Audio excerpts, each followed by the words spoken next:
Aloha mai kako, my name is Kimiona Kane. I'm the Director with Community Outreach with 808 Cleanups, a local nonprofit focused on environmental stewardship and community engagement.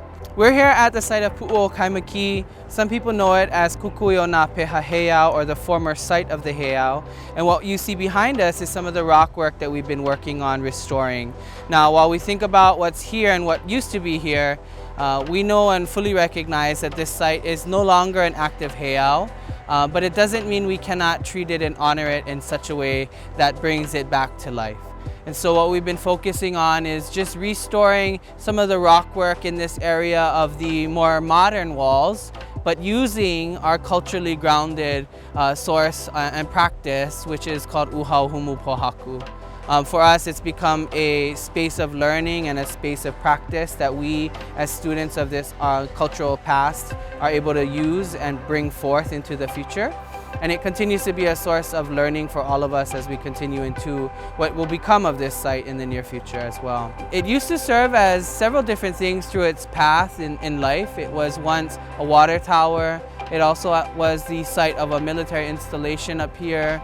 Currently it is, as we see it today, the AT&T building, and yet we still see so much value in honoring the past, which is really important to this community, and bringing that back into the forefront of understanding. So we continue to hope that this will be a place that the community can exist in, can thrive in, and can welcome in new ideas and new learnings as we continually evolve.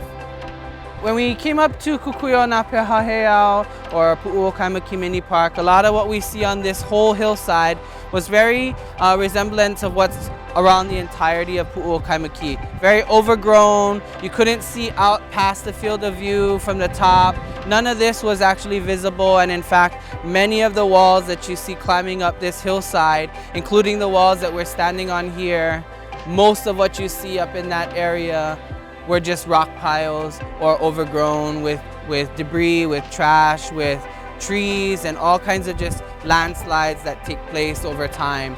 And so we've pretty much restacked all of the rock that you see in this area as it makes its way up into the stairwells. Alongside that stairwell, we're really focusing in on how we can kind of reclaim this site, honor the space of what Kukui o nā peha heiau would have been, and giving the public a glimpse into the history of what a rock site like this would have looked like. So using our skill sets from Uhau Humu Pohaku and understanding how these rocks are woven together, we really wanted to highlight the way in which we can weave stone in a way that can be supplemental to the environment here and to the community and what we see here.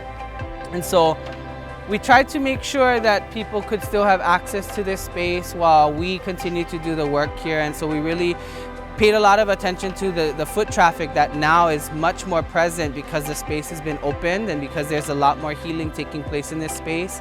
And so all of that really complements the weaving of the stones that we see above us, done by community members of this community as well.